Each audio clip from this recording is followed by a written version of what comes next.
गेहूँ बटेका और हमला तली आग जगा दिया जहाँ से क्या है धुआं वुआं सब लगी कि अरे झूरी मुरी हट जाए तो ये सबसे किन रो उबुड़चा दिपतो बल भीतर को ये देख लो आग जगा दिया है। और मैं अब आपको दिखाता हूँ ये भैरखंड में भी आग जगा दी। यहाँ से क्या था कि धूरी मूरी झूल मूल सब हट जाएगा।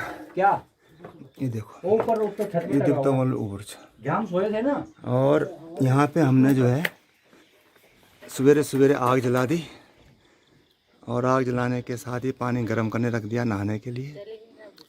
ये सुधा खड़ियन से आग नहीं जल रही है कह रही हैं। आग जलाना भी एक कला है, ठीक है जी। और ये हमारा चौक का दृश्य देखिए कैसे घास उगी हुई है, हरा हरा हो रखा है। बाकी ये बिमल भाई हैं, देखो इनके उबर उबल ताल नहीं खुलनो चाय भी नहीं तो खुलन का कपड़े अब तोड़ने की कोशिश भी कर रहे हैं तो ताला टूट नहीं रहा। बड़ी मुश्किल से उसने कुंडा ही उखाड़ दिया और कुंडा उखाड़ने के साथ कम से कम चलो दरवाज़ा तो खुला। अब यहाँ भी हम आग जला देंगे जिससे झूरी मुरी जो है सब साफ हो जाएगी। आज सवेरे सवेरे का दृश्य, दूर पहाड़ों में काफ़ी धूप आ गई है, मौसम बहुत सुहावना और फाइनली सुधा ने भी आग जला दी है कह रही है। तो चलो मेहनत सफल हुई, सक्सेस हुई। और आज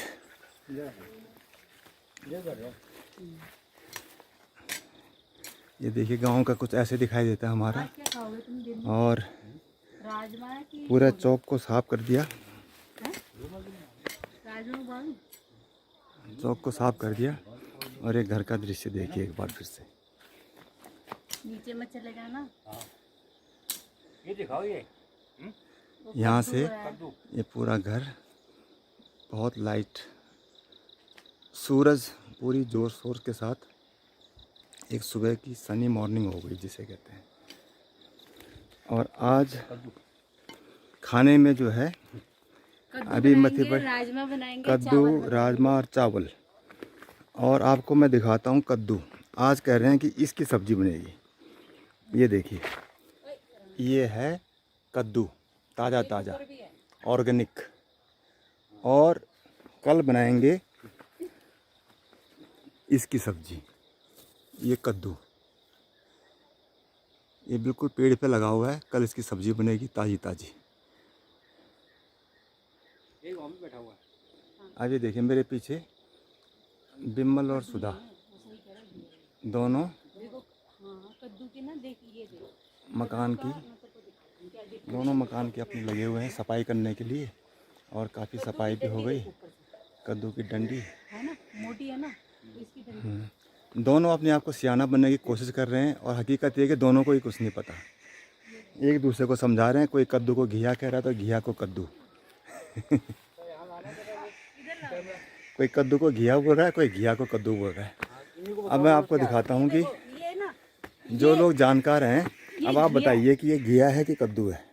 वो कह रहे हैं कि ये घिया है, लेकिन हम कह रहे हैं कि हाँ घिया। दिखाओ अब ये देखिए, ये क्या है? अब आप बताइए क्या है। क्या आप बता सकते हैं कि ये क्या है? नज़दीक से दिखाओ। ये देखो बिमल भाई ने जो पकड़ा है ना, तो अब ये शक हो रहा है कि कद्दू है कि घिया है।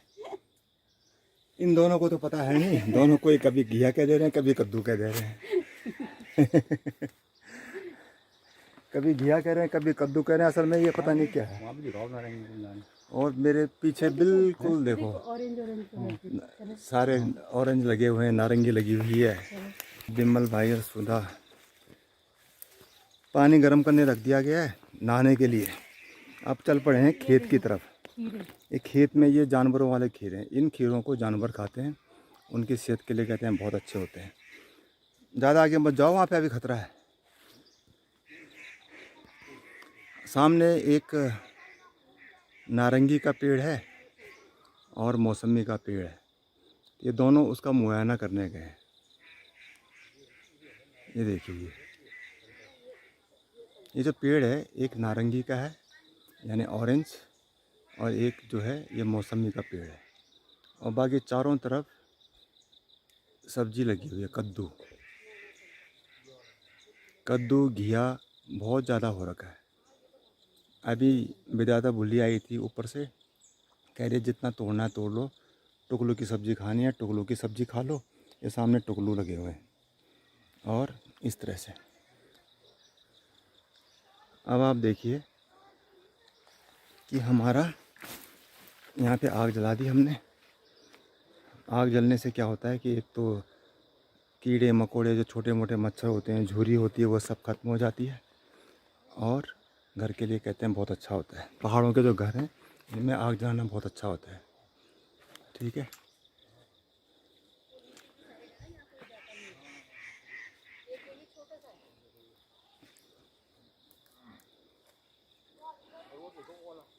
ज़्यादा आगे मत जाओ, अरे आगे मत जाओ वहाँ पे। चारों तरफ अभी घर के आगे जो ये पेड़ लगे हुए हैं ऊंचे ऊंचे, इससे क्या हो रहा है कि सामने के पहाड़ बिल्कुल दिखाई नहीं दे रहे हैं। तो अब जब घर का काम शुरू होगा तो हम क्या करेंगे, इन सब पेड़ों को कटवा देंगे। इससे क्या होगा कि सामने जो पहाड़ हैं उनका दृश्य दिखाई देगा घर में बैठे बैठे।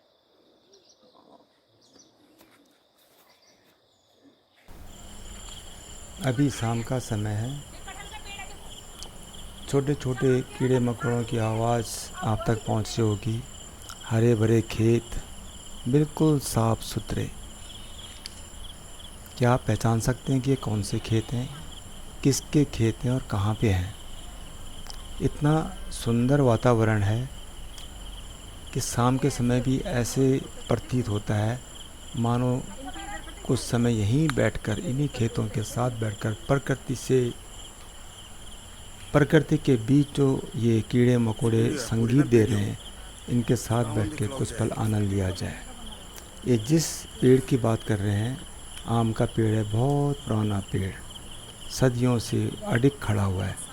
कई लोगों को फल देता आया है, आगे भी देता रहेगा। बस कमी है तो आप लोग यहाँ पे आइए, सीज़न के टाइम में आइए, फल खाइए, उसका आनंद लीजिए। इस चारों तरफ जो आपको दिखाई दे रहा है सुंदर सा वातावरण, ये है गांव की एक सुहानी शाम, जिसका आनंद लेने के लिए या इस तरह की शाम में अपना कुछ पल बिताने के लिए लोग वर्षों इंतज़ार करते हैं।